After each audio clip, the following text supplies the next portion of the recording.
Back here on Portside, 2 University of Portland Pilots student athletes were recognized by the West Coast Conference as part of its annual WCC Honors Dinner earlier this month. Senior Scott Fauble received the conference's Postgrad scholarship for his accomplishments with the UP cross country and track programs, while junior sprinter Hannah Souders earned the WCC Sportsmanship Award for her contributions to the Portland Student Athlete Advisory Committee. It's been an honor to be at the university for so long, and it's very humbling to win the award, and it's just an amazing honor to even be considered for the award, let alone win it.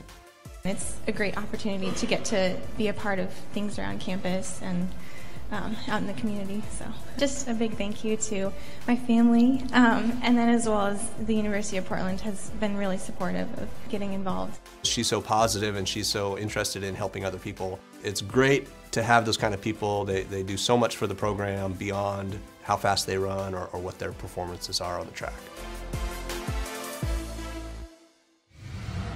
The NCAA Track and Field National Championships will begin on Wednesday, June 10th in Eugene. And 4 pilots qualified for the event at the West Regional in Austin, Texas a couple weeks ago. The 4 qualifiers are the most for UP since 1996. Participants include Scott Fauble, who was an All-American in 2012, plus Korey Thieleke and Kincaid, who won the men's 5K in Austin. But first, we'll take a look at the men's side. There's plenty of big schools that don't get anybody to the nationals. But for us to match our most in school history is really exciting. In '96 we had Uli Steidl, Todd Davis, and Ryan Grody, and then we had Nicole Carr, and those are some of the all-time greats. And now we have Fauble, and Korey, as well as Tansey, and those are the contemporary all-time greats. It was just Korey stepping up and running really well at the right time of the year. To do what he did, be one of the top 12 guys out of the West region, I mean Pac-12s, Big Tens, some of the SEC schools are in our region, and be one of the top 24 400-meter runners in the country. He'll be going up against guys who are going to be Olympians next year. So it's pretty amazing on that regard to see what he's done. The fact that I just got out here and just started training, I didn't think that I'd be at the level I am now or just at that stage yet. And it still hasn't hit me yet. Probably will hit me when I get there. The plan was to make the second heat slow. It was like a 1 in 100 chance, but we wanted to take a risk and make 2 slow heats so that we could both sit and kick, because me and Ryan both have good kicks. But that didn't really work out and ended up being just a fast race. And I had enough left, and you know, you're not qualified until you cross the line, so I just went for it. He went down to Austin and ran a PR. Now, nobody does that in a qualifying event. You know, you're just going for place, and he was going for place too, but he ended up running about a 5-second personal best for 5,000 meters and finished with a great last 400, and he's also feeling great. So very excited to see what he can do next week down in Eugene.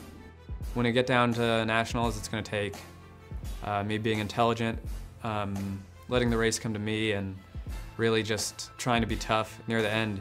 There's no free spots. I just would like to go down there and be tough and compete and try to set myself up for in as good a spot as possible to finish as high as possible. I was very glad that Fauble made it back to the national meet as a senior. It's very important to him.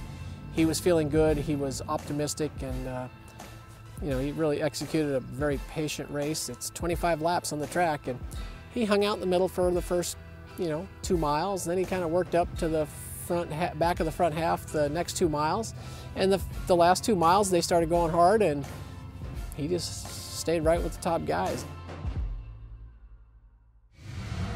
Senior Tansey Lystad was the 4th pilot to qualify for nationals after finishing 12th on the final day of the West Regional at the University of Texas.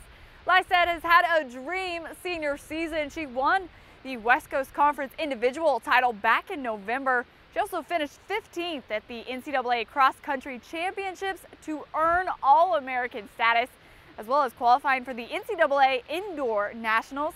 And now she will finish her career at the NCAA Outdoor Championships next week. It's always such a blessing to get to even go, and then to make the next round is even more exciting, and you never take opportunities like that for granted. So I'm really excited. I feel really lucky to have made it through, because I definitely wasn't having my best day, but it's exciting to go. She knows what she's capable of, she knows how the race is likely to unfold, and she's always ready to compete at a high level. So I think she'll be ready to run hard again, and she knows what it's going to be like next weekend. All athletes hope at some point to have a year like this where everything just really starts clicking, and it's, I mean, not to get all emotional, but it's been amazing, and I have some of the best people supporting me and making this all possible. I wouldn't be able to do that without them, and so to have, you know, good people in my corner and believing in me and just having faith that I can get to that next level and compete has been so awesome. Her year has been arguably the best year we've ever had for a female runner here. It's been that good. So she's pretty much done everything. She's set school records, she's been All-American, she's won conference titles, she's won big meets, qualified for nationals. I mean, that's about as good as it gets. When I think about it, I know that I did all these things, but sometimes it still hasn't sunk in, where I'm like, wow, this has been a really awesome year, and I'm just trying to ride the momentum, honestly. Coming up on Portside with the Pilots, renovations at Joe Etzel Field continue with the addition of lights. The project started the Monday after our final home game, and as you can see behind me, it was a quick process. The lights went up, the 8 towers went up in about 6 or 7 hours.